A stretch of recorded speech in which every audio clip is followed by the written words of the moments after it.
Cuando en el futuro se revise la abundante historia delictiva mexicana, uno de los capítulos más gruesos será sobre el secuestro. El estado de Morelos aparecerá como primera cita y uno de los personajes principales será Daniel Arizmendi, el mochaorejas, hombre de una crueldad que supera, a veces, la imaginación.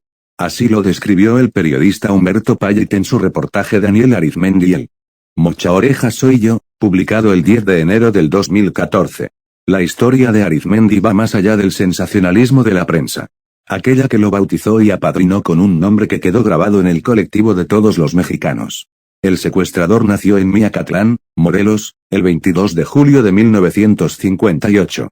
Junto con sus padres, Catarino Arizmendi y María López, y sus hermanos, Juan Ubaldo, Aurelio, y Diego, emigró a la Ciudad de México en 1967. Vivían en la calle número 6 de la colonia San Juan Pantitlán, en la alcaldía Iztapalapa. Reprobó la prueba que tomó para ser admitido en la escuela y, a los 9 años de edad, repitió segundo de primaria en el Instituto Juan de la Luz Enríquez. Catarino era un hombre celoso y alcohólico que golpeaba a María constantemente. No obstante, los 4 hermanos eran golpeados por ambos padres. Cuando Daniel tenía 8 años se divorciaron. Primero vivieron con la madre, pero después ésta los abandonó y regresaron con Catarino. De acuerdo con Payet, Daniel afirmaba que cuando María muriera no lloraría ante su cuerpo. La familia se mudó a la calle Mario 101 en Ciudad Nezahualcóyotl. No terminó ni una de las 2 secundarias a las que asistió, por lo que empezó a trabajar en el taller de Catarino. Con máquinas tejedoras de lana fabricaba gorras, abrigos para bebé y bufandas.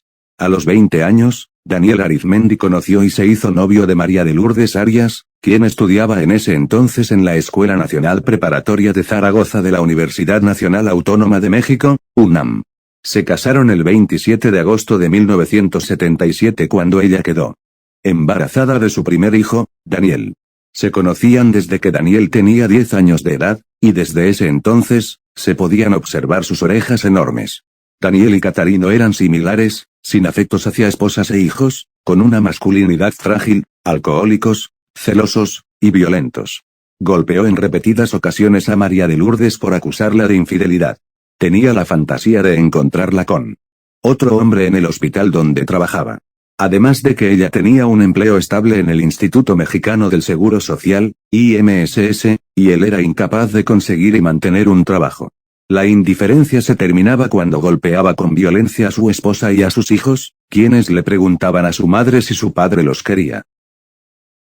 Después de trabajos en otras fábricas, en la Secretaría de Marina, y como chofer particular y de transporte público, ingresó a la Policía Judicial de Morelos cuando tenía 26 años, recomendado por Aurelio, su hermano. Estuvo solamente 2 meses. Un detenido conocido como El Móvil, obeso y de piel blanca y a quien conoció en los separos del Ministerio Público, le enseñó cómo robar vehículos usando un desarmador y pinzas de presión. Así comenzó su carrera delictiva. Escalando. Poco a poco. Fue detenido por primera vez en diciembre de 1990 por la Policía Judicial del Estado de México. Encerraron a Aurelio a otros miembros de la banda criminal que había creado en el penal de Barrientos, en Tlalnepantla, pero después de empeñar una casa y conseguir dinero prestado, salió libre.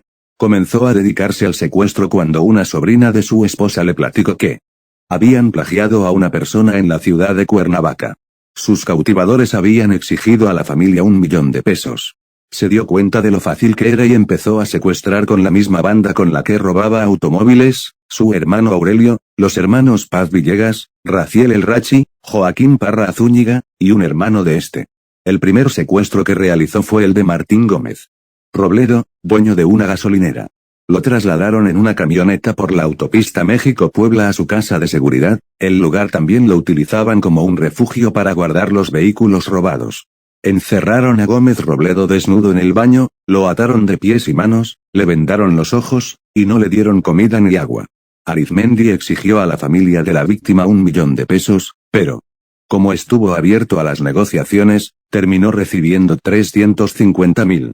Al darse cuenta que el negocio no sería tan rentable si estaba dispuesto a negociar, el mochaorejas comenzó a utilizar medidas más crueles. Durante su 7º secuestro, le cortó una oreja a Leobardo Pineda, propietario de distintas bodegas en Iztapaluca, Estado de México. Su familia reprobó el hecho. No obstante, terminó pagando el rescate en su totalidad. Daniel Arizmendi solía afirmar que tenía solamente un poco de humanidad. Así, halló la manera de conseguir el dinero que siempre había querido sin la necesidad de lanzar amenazas verbales o tener que persuadir a los familiares. Solamente tendría que mutilar a sus víctimas y dejar su propia marca. Concluyó que la oreja sería una parte del cuerpo espeluznante pero sutil y no tan perverso como cortar una pierna entera o un brazo. Yo creo que sí volvería a empezar. Aunque tuviera $100 millones lo volvería a hacer.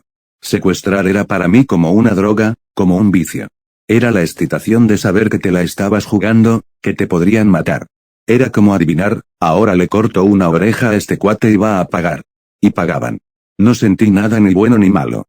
Al mutilar a una víctima, era como cortar pan, como cortar pantalones, dijo en una entrevista, de acuerdo con el artículo Un mal día en la vida de Daniel Arizmendi, escrito por Carlos Monsiváis para la revista Proceso en 1998.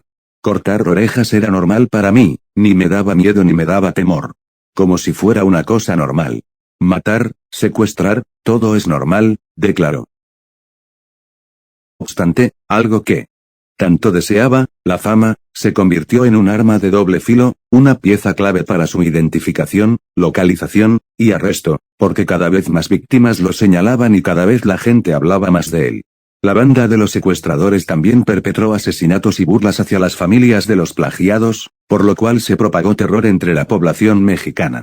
Su carrera delictiva terminó el 17 de agosto de 1998, cuando el grupo antisecuestros Yaqui, de la entonces Procuraduría General de la República e integrado por agentes policíacos de distintas entidades y del Centro de Investigación y Seguridad Nacional, CISEN, capturaron a Daniel Arizmendi, el Mochaorejas, y a toda su organización criminal.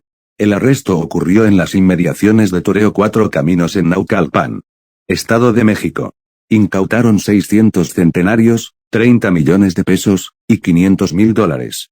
Ese mismo día confesó haber asesinado a 4 personas. De acuerdo con el libro de Boted to Death, Santa Muerte, de Skeleton Saint, escrito por el académico estadounidense R. Andrew Chestnut, a través de todos los secuestros logró amasar una fortuna de hasta $40 millones americanos. Para su detención fue clave el previo arresto de su esposa y de uno de sus hijos, además de distintos cómplices. A la banda del Mochaorejas se le atribuyen alrededor de 200 secuestros, entre los cuales están los de 7 empresarios de España.